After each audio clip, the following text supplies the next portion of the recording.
Hello and welcome to Refreshing the IC's Acquisition Workforce. Please welcome INSA Executive Vice President, John Doyen.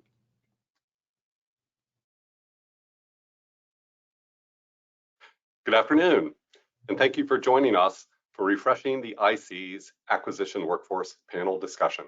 We have an incredible lineup of speakers ready to tackle this issue, which impacts every sector of our community. Before we begin, let me share a couple of housekeeping notes. First, if you have questions, and we hope you do, please submit them through the questions box on the right-hand side of your screen. Our moderator will do her best to get to all of your questions. And we are pleased to welcome members of the press to the call today. This is a reminder that this program is on the record. And finally, I'd like to thank our host sponsor, Deloitte, for their support of today's program. And now it's my pleasure to introduce a long-standing friend of INSA's, Mary Quinn, who is chair of our Acquisition Management Council, and she's also the specialist leader in Deloitte's Defense, Security, and Justice practice. And Mary will introduce our moderator. Mary, over to you. Thank you, John. And thank you to INSA for hosting these vital conversations about some of the most pressing issues facing our community.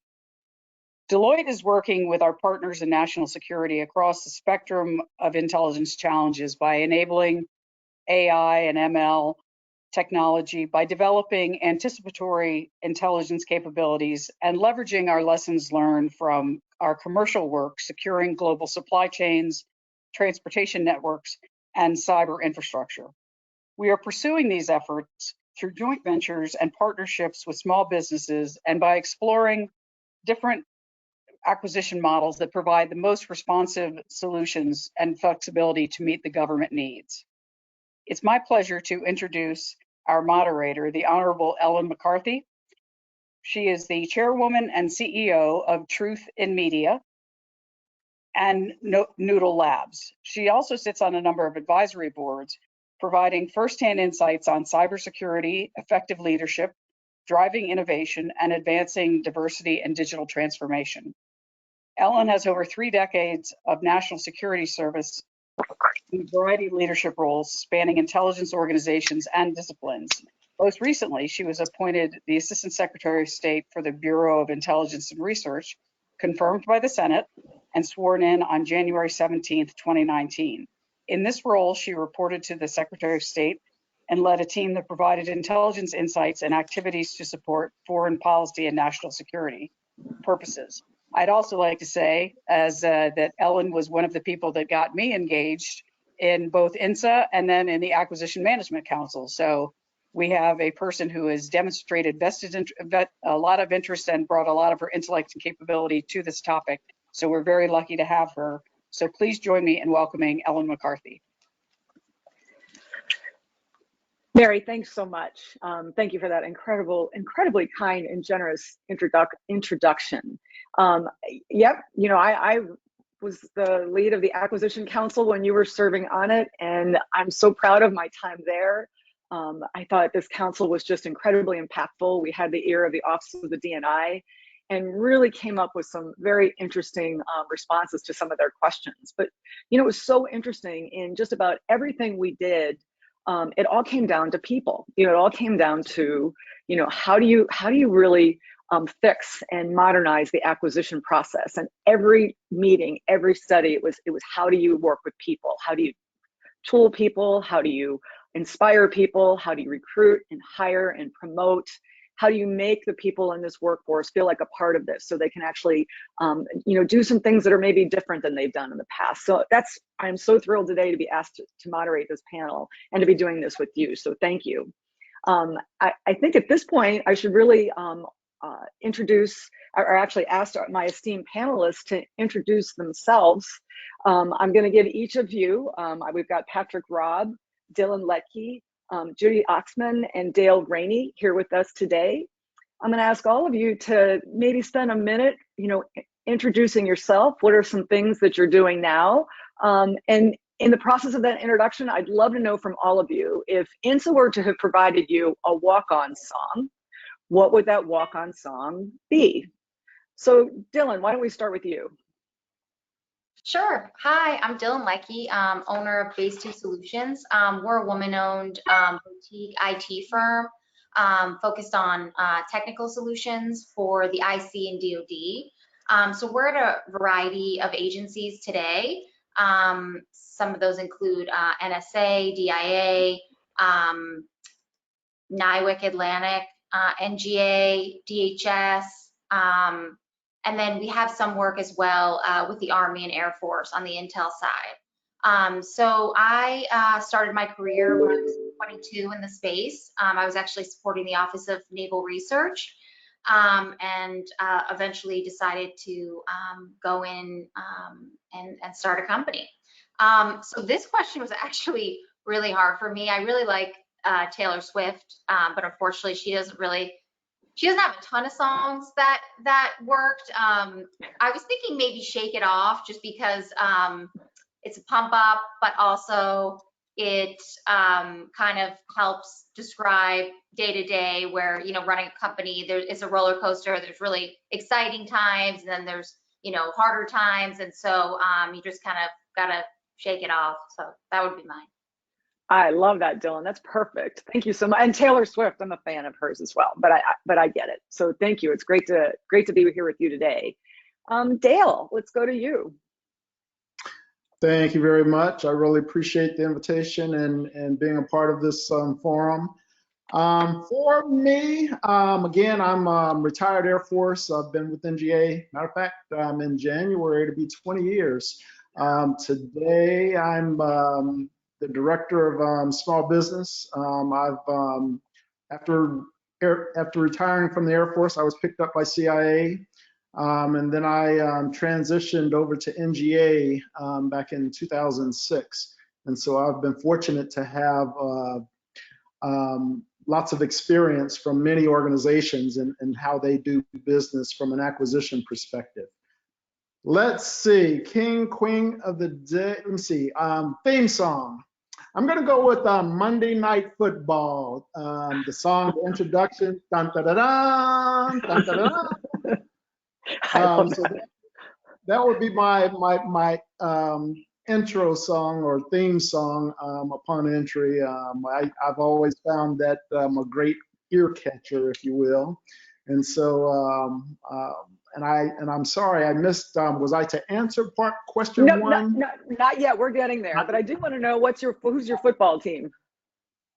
Kansas City Chiefs. Still my football team. There you go. From City, diehard fan. So that's a great song. Okay, thanks so much, Dale. It's good to see you again. Patrick, how about you? Hi, I'm glad to be here. I'm glad I was invited. This is a great forum. So I have 29 years in government experience. I had 17 in the civil side and about 12 or so more in the IC side. So I'm dyed in a role contracting officer. So now I'm on the outside. More or less. I'm working for Deloitte. I'm the senior contracts manager for the Intel group. So I get to touch all the Intel groups right now. Great history. I started off buying pens and paper, as a little purchase guy. Ended my career at DNI as their first procurement executive, which is really neat, which shows that this career is very expansive. You can really go places with it. And I just love being part of this panel. My walk-up song, had to consult my daughter. I love it. She said, go with Eye of the Tiger. She would say that because... That's why I had to consult my husband, the nanny, my mom. I'm so nervous for this question. Yeah, I always work out, and of course like the boxing movies and everything else, but Eye of the Tiger is my walk-up song. Once again, very, very thrilled to be here. And I love the prep work getting ready for this question. So thank you. It's kind of sad, yeah. It was the most nerve-wracking for me. There you go. Well, Dylan, it's all downhill from here. So, exactly. So there you go. So Judith, just tell us a little bit about yourself and what is your walk-on song? And I am so sorry that this has been such torture, but it is so fun on this side of the screen. Hi, I'm Judith Oxman. I started out in the federal government an eternity ago doing clerical work. I worked for most of the different services in a civilian capacity, never in the military. Started my acquisition career, I suppose, as a procurement clerk, and eventually transitioned into contracting. And when I transitioned, comment was, "We didn't know you had a degree. Why were you doing clerk roles?" It's like, it was a job, and it actually got me some experience and realizing that I kind of liked procurement and contracting on the government side, and it's something I never would have considered coming out of school. So it was a nice change. I've worked in a lot of different Navy organizations. I worked for DISA as a joint organization. I worked for Department of Energy, reviewing a lot of their nuclear closeout type contracts. Came to DIA and then did a joint rotation over at NGA, where I met Dale and we worked together over there. And now I am the Deputy Senior Acquisition Executive at DIA. And my walk-up song would be Wind Beneath My Wings. And the idea for that is no matter where you are in your career, somebody is always helping you move ahead and you're always helping somebody else, and we never get where we're going on our own. Love that. I love that story. I love all these songs. They're absolutely perfect. And, you know, Judith, you just reminded me when I was at, when I worked at USDI, the Undersecretary of Defense for Intelligence, Jim Clapper was the undersecretary at the time, and he wanted me to take on the lead role in human capital management. And I remember when he asked me that question, he said, "This is what I want you to do." And I said, "I am not the HR lady." And he said, "Well, this is the job I want you to do." And 4 years later, I realized I absolutely was the HR lady. So I love your story about sort of your move into procurement, and how sometimes, you know, we look at things from a perspective where we just don't know. We don't really understand the job, what's all required, and how incredibly impactful and what a satisfying job it could be. So I love all of your stories, actually, which got you here today. And so I'm going to ask questions for about another 15 or 20 minutes whenever INSA pops on and cuts me off. But because I know there's going to be a lot of questions out in the audience. And Dale, I'm going to start with you because you were ready to answer this question right from the beginning. And so the question is, if you were the king, in your case, king of acquisition, what are 2 or 3 things you would change or improve? So for me, again, having the experience from several different agencies, federal agencies, I was also fortunate enough to work for, I was selected for a program in the Air Force called EWI, Education with Industry. And I had the opportunity to work for Kodak for a year out in industry. And again, the way the government does business, I think I would consider, and the Department of Defense thought about this 8-10 years ago, in capturing all of those individuals at their certification levels in acquisition, program management, contracting, finance, all of those career services. I would consider consolidating individuals or selecting individuals from various agencies to participate on source selections. Again, each agency, especially those within the intelligence community, conducts business different ways. And depending on what we're trying to procure, I think they each bring or will be impacted and bring something new and different to the table that could assist the IC or the Department of Defense in that procurement, and either making it better or allowing it to consider things that are unique or different to each various agencies. That would be the biggest one. The other one I would, again, from a government perspective, I know that we talked about the shortage of acquisition personnel for the federal government. I think that if we had the opportunity to allow telework, I'm not on the remote work side just yet, but we need to think about it and look at it as far as attracting younger individuals into the government and industry. I would look at allowing those individuals to work at various agencies with the proper accesses and allow them to hopefully reduce their commute time, to again provide some added benefits or amenities to their work-life balance. And so again, one of my mentors and previously, Ms. Sharon Parrish, always said, mission first, people always. And so the mission has to get done, but you again have to consider and allow the folks that are doing the job input on what would make their lives better as well. Over. Great, thank you, Dale. Sharon Parrish, what a great person to reference. That's thank you for that. Dylan, what about you? So if you're a queen, what are a couple things you would do? So I would like to see more frequent onboarding opportunities for small businesses and large businesses on large vehicles, for example, Seaport, Site 3, SIA. I think that sometimes when these initially come out, the smaller companies may not have all of the past performance requirements just by the nature of, being small. And then as time goes on these sometimes 10-year contracts, that may change.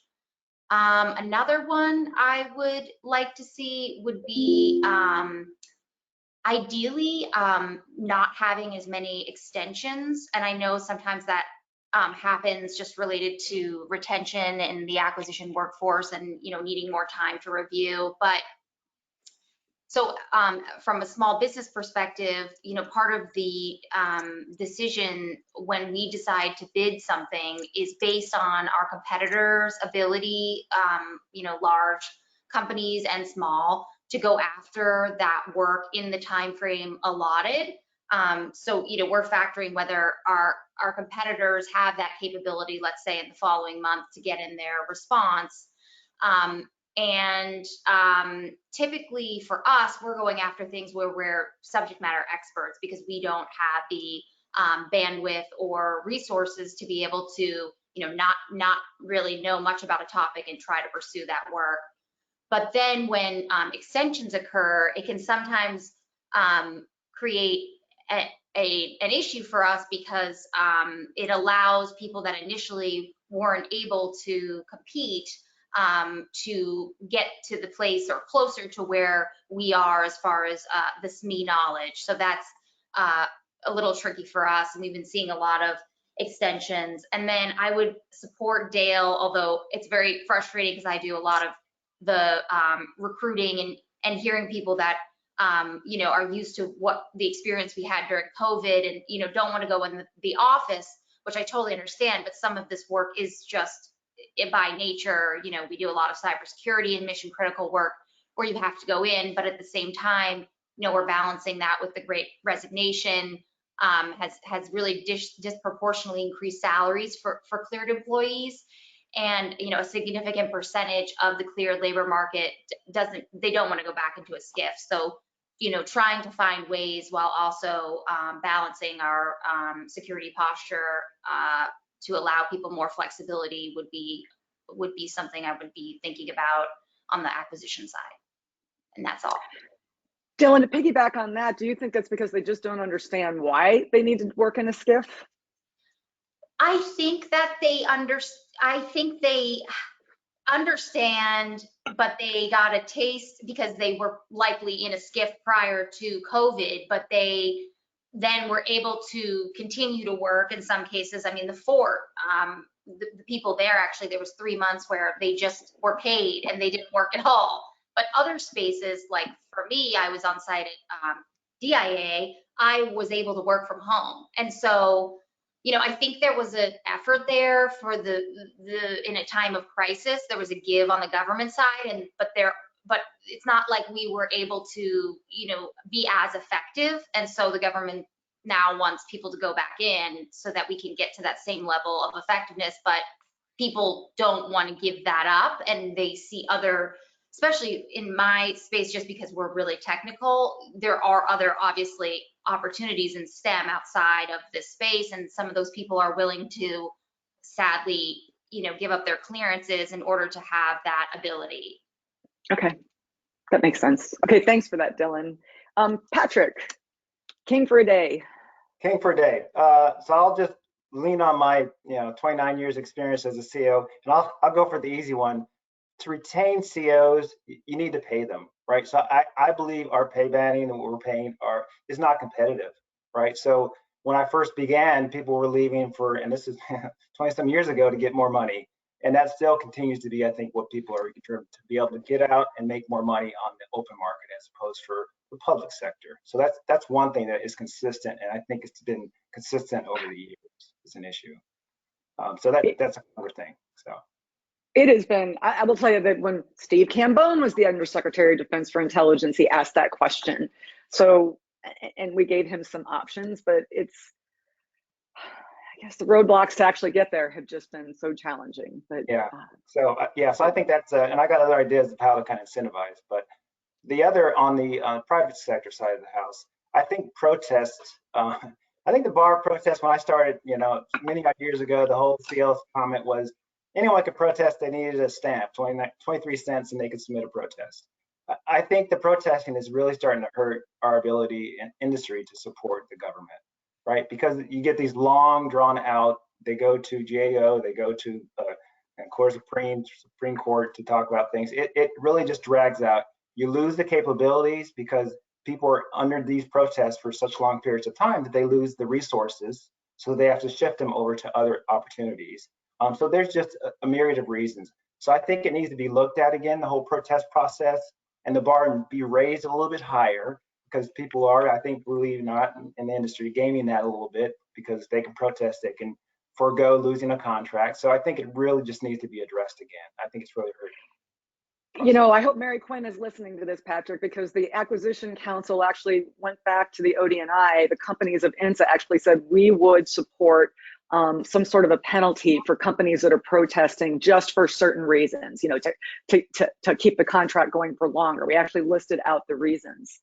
And the lawyers from government came back and said, well, that's not legal. And these are companies that actually said we would be willing to operate under a system where we could be penalized if we're protesting for these reasons. So I think that's a great idea. Maybe the Acquisition Council can pick that up again.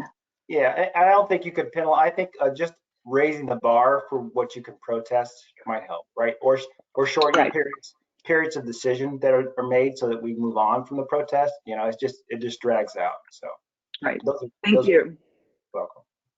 Okay, so Judith, you're the last, but you're the queen. So tell us what you would do.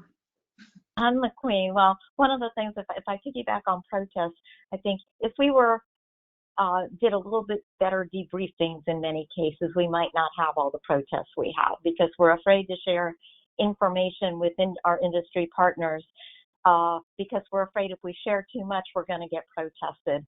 And sometimes, the fear of the protest is what drives us, and that really needs to change. The other thing I would do, though, if I were queen for a day, I would try and get out of so much emphasis on FAR-based contracting and move towards other transactions, having industry help us define solutions to our problems, not have us tell industry what our problems are and how we think we need to fix them, because we're still operating in the vein that we know the best way to fix what we have or to get what we need. And we are not always the ones with solutions. So as queen for a day, I would want more interaction with industry, more ways to work together, and to look at novel solutions to perpetual problems, and not perpetual solutions to perpetual problems. I love these answers. So I want to, before I turn over, go to audience questions, I'm going to go around the horn again and ask you all another question, which is, so we're talking about how do we get people to be attracted to this career field? What are the misperceptions that people have? Why aren't we recruiting people? I know we've talked about pay, but what are some things you're seeing as a misperception about why somebody doesn't? I teach a class at University of Maryland. Shout out to them. Almost none of those students have said, hey, I'm going to go into the IC, become a contracting officer. Why is that? What do you think is the biggest misperception that people have in terms of this as a career field? And Dylan, why don't we start with you? I would say that the appeal is not there because I don't know that we don't do a job, or I don't know how to communicate. I mean, as a business owner, how much contracting officers and the acquisition group has the ability to give certain companies the ability to provide solutions that support mission. I mean, they are, more integral, I think, to mission, especially in the case that we, on the IT side, a lot of that work is on the contracting side. A lot of the software engineers and cybersecurity engineers are on the contracting side. And these people are, highly responsible for deciding who is going to be working on these problems. So I think piggybacking on the comment earlier, getting away from those FAR-based contracts might be able to allow the acquisition and contracting officers to communicate more freely with these engineers and teams and be solutioning, because I think a lot of the aspect driving where there's a lack of communication is a fear based, and I think a lot of that has to do potentially with the FAR.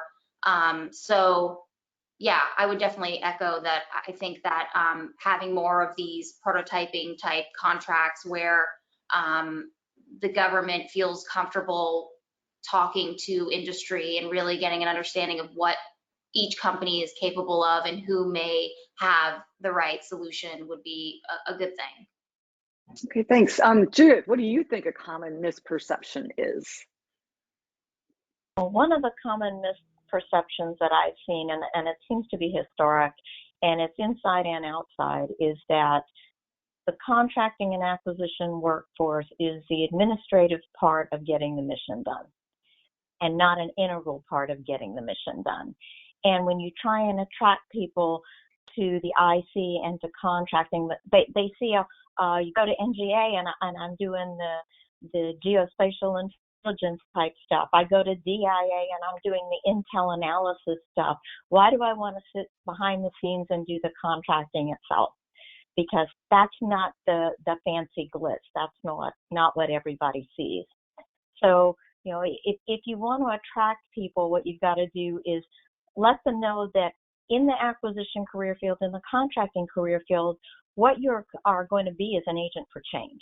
Mm-hmm. And what your change is doing is getting the mission done. Because without you, the mission's not going to succeed. And we've got to turn it around to say, hey, you're the administration, you're the roadblocks to us getting our job done, to saying, no, you are what we need to get the job done. And it's changing that perception both in classes, and not going through, well, this is contracting, this is how the government looks at it, this is how industry looks at it, but we're all in this together, and this is the mission, and we're all needed or it will fail.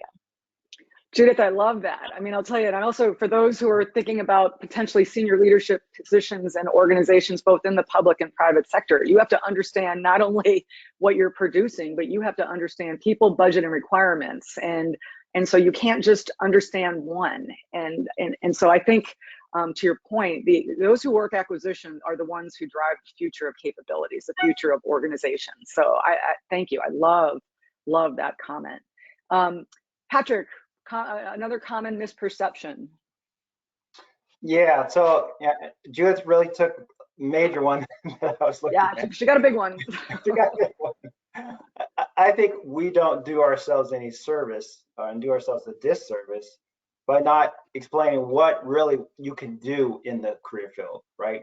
So I've been overseas doing contracting. I've worked with major corporations negotiating things. This is within the government. I think we don't advertise really what it is. It's not administrative pushing paper job. The advertising of that is really limited. So when I go out, and I used to be a contracting officer, they say, what do you do for the government? I'm a contracting officer. What is that? And then all of a sudden I would say, I'm a steward of the taxpayers' dollars.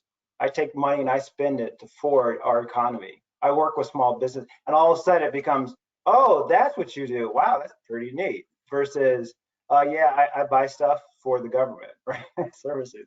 I think we do ourselves a disservice in how we present ourselves, and we should be getting more out into the, to the economy and talking these things through to the newer, younger people that are trying to get into it, right? So they're looking for something exciting. They're looking for something that has changed, like she said. And I think we just don't do that enough. Love that. That would be a great elevator pitch. The steward of the taxpayer's dollar. That's pretty cool. Okay, Dale. So I concur with Patrick and Judith and Dylan on their comments. Again, we don't do a great job of advertising contracting officers. My background is contracting as well. But I go back to the quote of someone interviewing the janitor at NASA. They asked, what do you do? And he said, I help people get to the moon.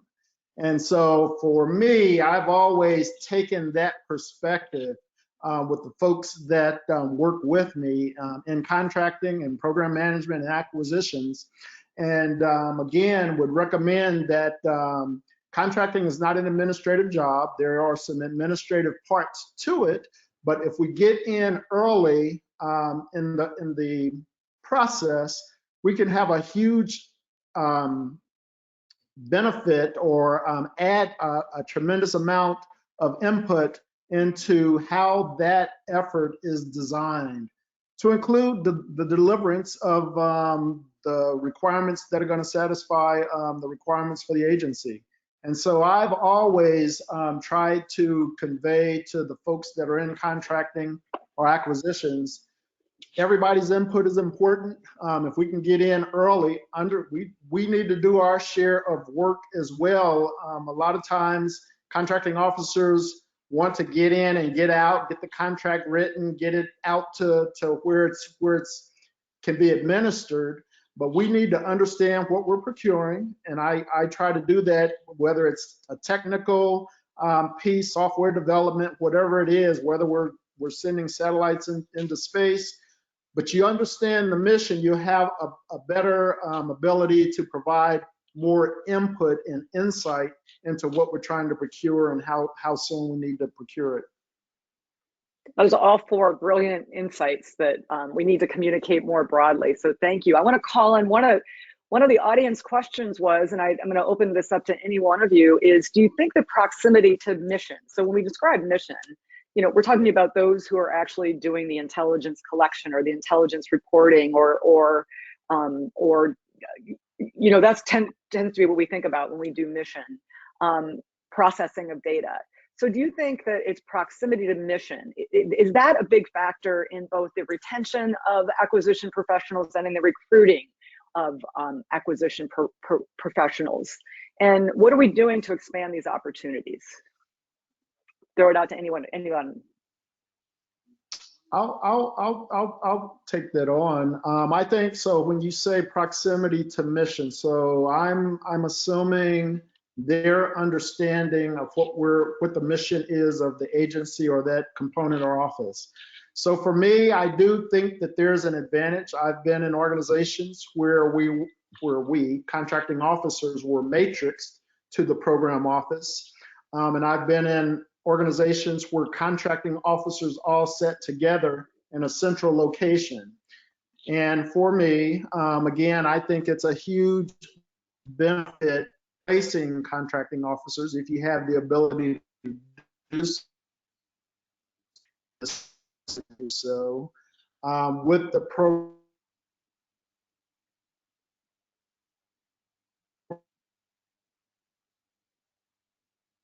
program offices that are procuring that work. You learn about what's being procured. You learn to the war. It's going to be a huge benefit. You become attached to wanting to do your best to ensure that everything goes well. So I do think that there is a huge benefit of being attached or within a program office that's actually procuring that product or service. you have you're more engaged in how that impacts the agency. Love that answer. Any other thoughts on that? Is anybody, are we actually moving towards that model? I think we're matrixing things towards that model, Ellen, and we're not necessarily moving into becoming part of the program office, but you as an acquisition professional are more matrix to a particular customer to learn their business and their needs, and also to learn how that interacts within the agency. But the other thing I would add is when we go out, because the other part of this is recruiting the right talent for us. So when we go out to colleges and universities and do our hiring, a lot of the hiring type events there, both for student interns and for permanent employees, we bring the mission, but we also bring experts in the contracting and acquisition career areas to talk to the people.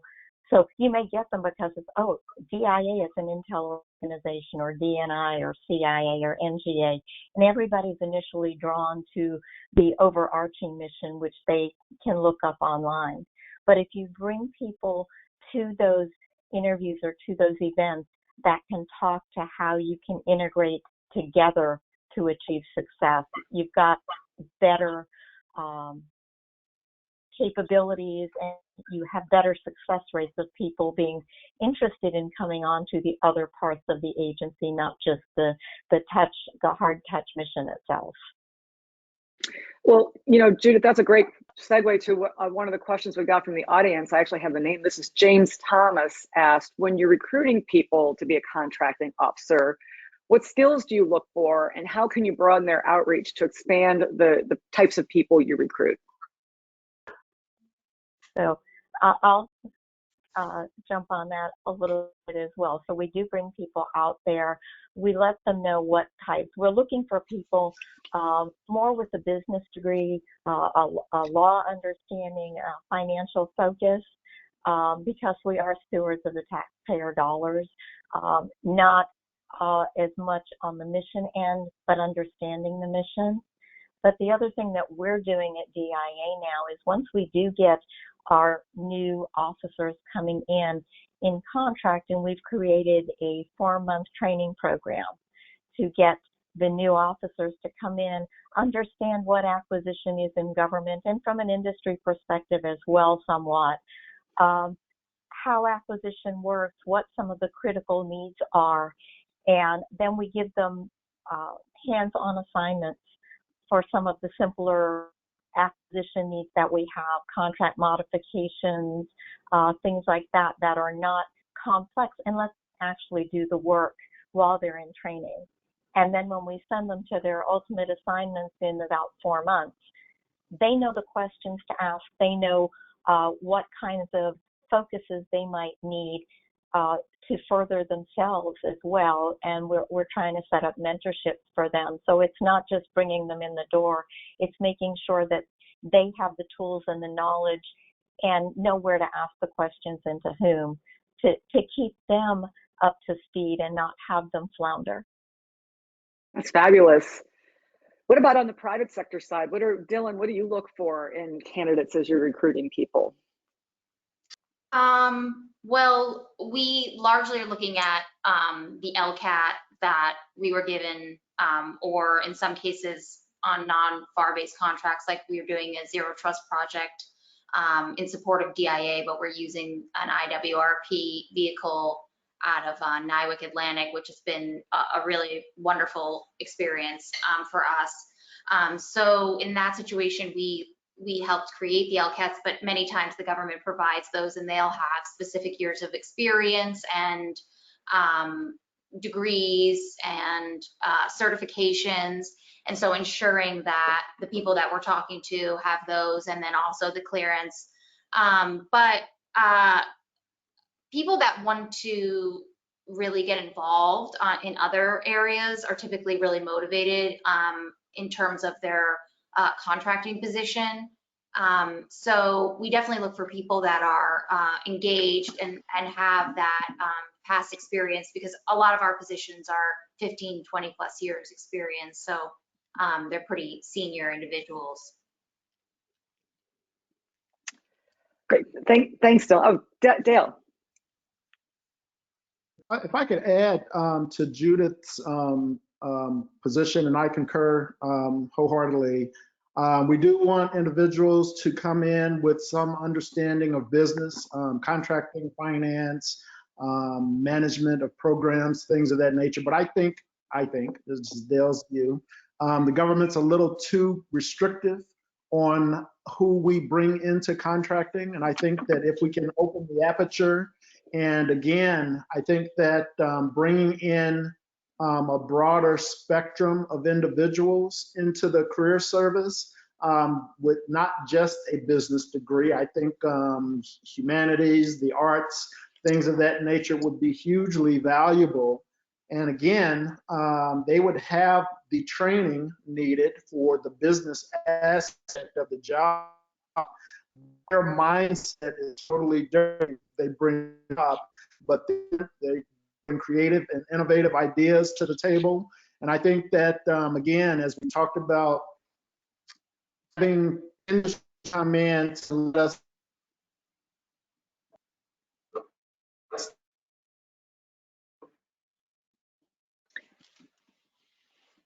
tell us an activity or a job rather than the government issuing a statement of work. If we could issue a statement of objective industry farther, trying to micromanage, again, in my opinion, a lot of these efforts, and we get more benefit out of those. And we attract more individuals, not men. And I still remember the 24-hour. Dale, you're cutting out a little bit. I don't know if it's just me, but business that's weird. Okay, Dale, I think we might have missed your last couple of sentences. Over. Okay. I just mentioned that I think we'd be a lot more attractive contracting if we allowed more individuals to come into the career service that did not have to meet the mandate of the 24-hour business requirement. That's, has there been any studies on that to assess whether or not that's actually a requirement that is getting the results that we expect? It'd be great to look and see if, those who have that background are more successful than people with a little bit more diversity in their background. There have been a few studies. I know when I was at ODNI, we also looked at that area of focus, but we were not at the time, at least when I was there, not able to go through. We did do a workforce study on contracting within the IC, but it did not include that piece. Okay, great idea though. So Ellen, I would say that DOD has done away with the 24 business credits. So now to come into contracting, all you need is a degree in any field. That's great. So my guess is that having those business credits is not necessarily required anymore. It's just people who can think and understand processes, not specifically business. Thanks, Judith. Now, this is a great follow-on question to you, Patrick. You said that we need to pay contracting officers competitive salaries to keep them, given that there's so much competition for folks with those skills in the private sector as well. Has anyone discussed special hiring and pay authorities for contracting personnel like those that exist for cyber? Yeah, so that's a very, very good point, especially for the IC. Because the clearance levels, the processing, right? So now I have perspective on being a government employee trying to recruit, and now on the actual private sector side of the house. I see that like within the private sector, which I'm now going to try to migrate over into the government sector, hopefully, if I was king for a day. Incentivizing, of course, people to come on board. That's one thing, right? And the private sector, you do that. You give incentives to come on board. That's pretty good. The other thing is the focus, like you said, the remote, work. I do remote work, right? I'm not required to be in a building, but I read the article that was forwarded to me that talked about the ability for people to do secure work in locations not mainly at the main facility. So if the government, the IC, invested in setting up secure facilities throughout the metropolitan area, let's just say, and having others come in and work at those places. From a contracting officer standpoint and a CM standpoint, you can do work and not have to be in the building. You can, review files and pass things along, et cetera. You don't have to necessarily meet with everybody all the time. It's always good, right? But you don't have to do it all the time. I've really learned that being on the outside now. But looking at setting up these facilities and looking at existing within the IC community, because there's multiple places and locations that people could work that are at different agencies. So it's a hoteling that the commercial side has used and is using very effectively, as well as remoting, right? So come in a couple days to the hotel, a couple days you're at home, working on internal projects that you might be working through. I think some level of flexibility in that is going to be helpful. So incentivizing and an ability to go and work somewhere else apart from driving 30 minutes in the DC traffic to get to somewhere and then spending 3 hours coming back, right? Quality of life is gone, and I think I don't want to do this anymore, right? So those are some of the things that I would see would benefit, that I've been on both sides of the house that would, would impact the whole recruiting and retention.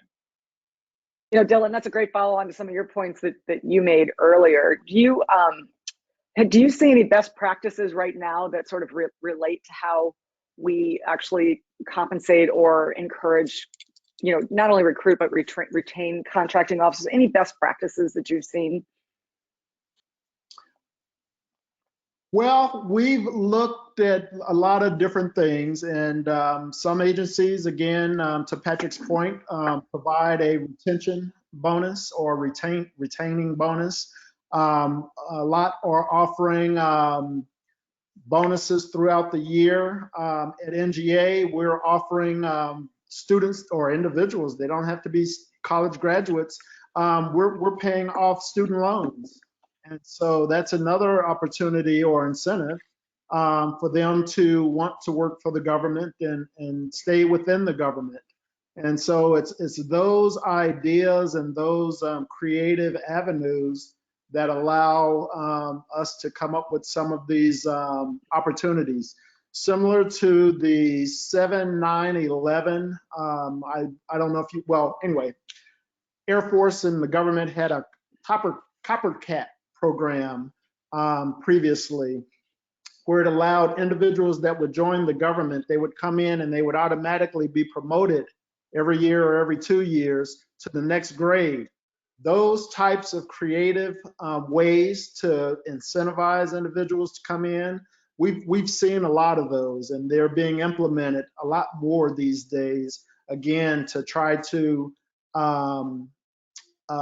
address the telework piece. We've got a lot of agencies, especially within the IC, that have agreements between each of the agencies to allow individuals from other agencies to have designated space or have space to work at their facilities if they are looking to telework at those facilities.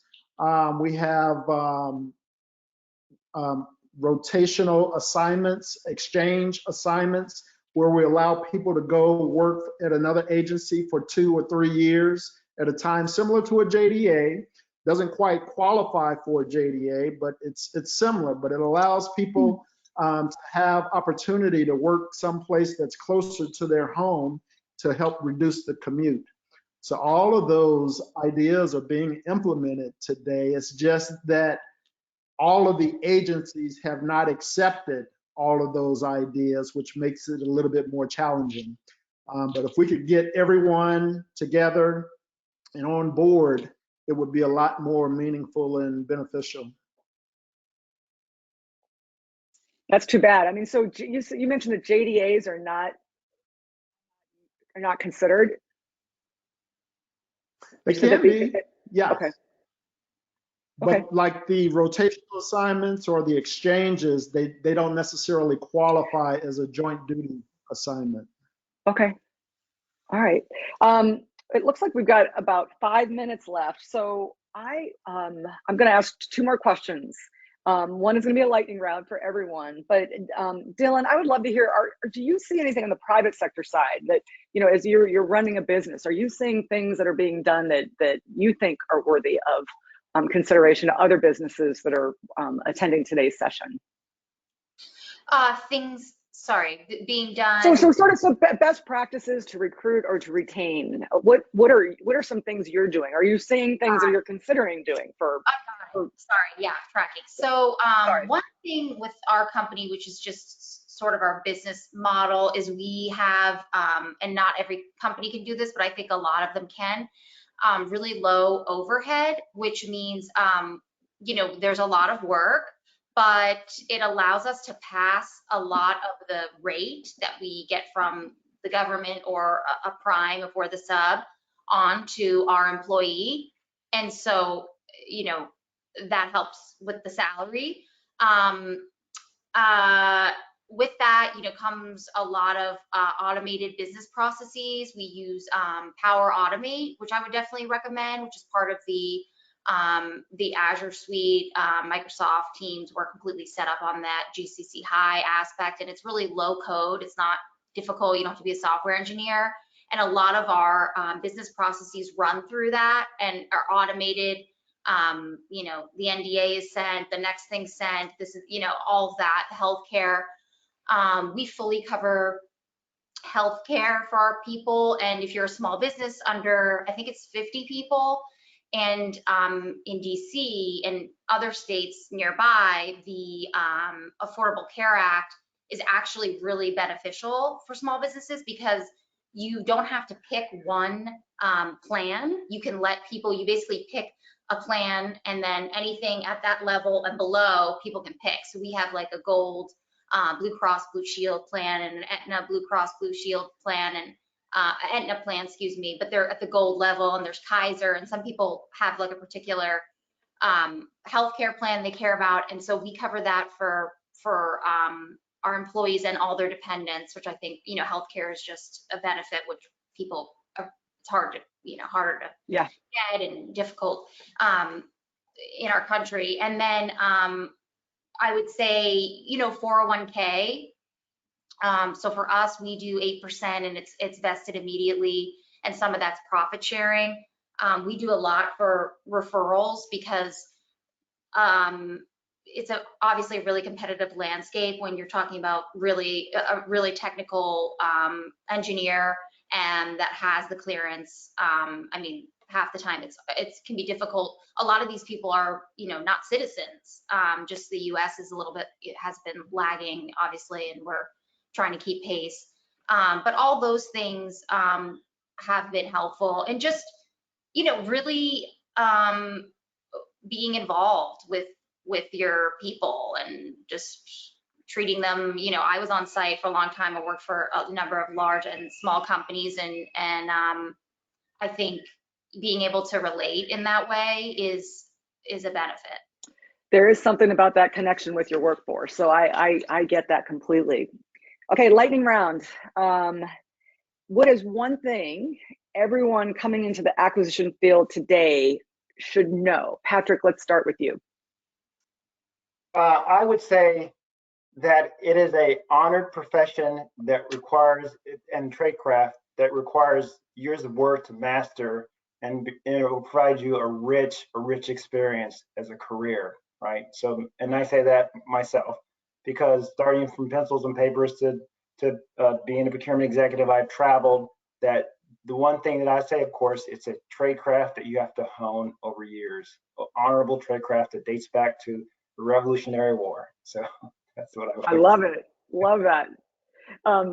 Okay, Dale, what about you? One thing.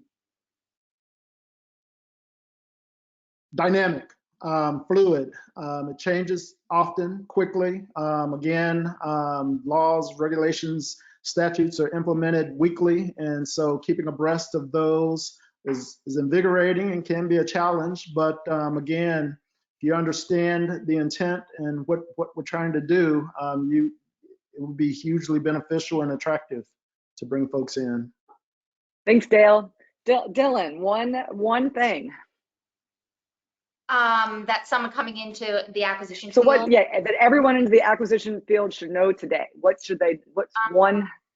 Yeah, so for me it would be just their ability to make an impact is really significant. You know, from an industry perspective, they hold a lot of the cards there in determining, you know, the direction and how we go about solving these challenges based on the responses that we write in some cases get to talk directly with them about and solution even before award. Great, I love that. And Judith, last but not least, what is the one thing everyone should know? That although there's plenty of rules and regulations, times change, people change, needs change, and in order to succeed, you need to be a visionary. These are incredible, incredible suggestions and recommendations. Well, thank you. I want to thank you all for spending this time today. It's just been, I mean, we had 1,000 questions that we didn't get to, so clearly there's a lot of interest.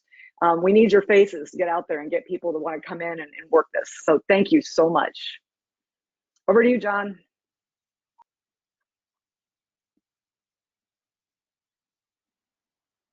There we go.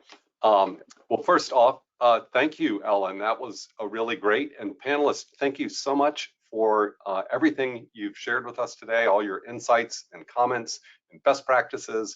I know I've certainly learned a lot from you and want to thank you for joining us this afternoon.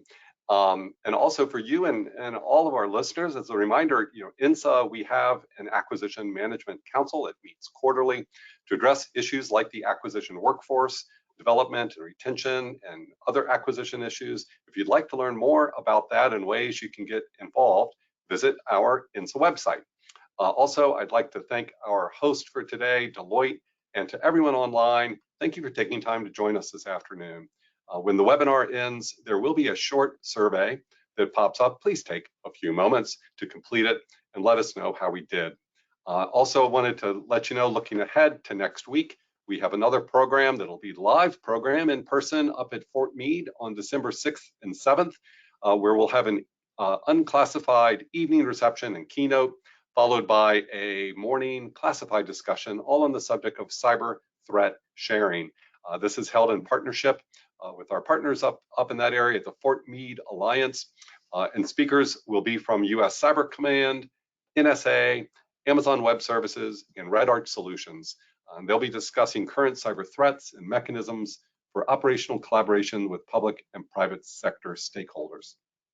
And then to close out the calendar year on December the 15th, we are going to have a leadership breakfast with CIA Director William Burns in an off-the-record and close to the press fireside chat with the Honorable Sue Gordon.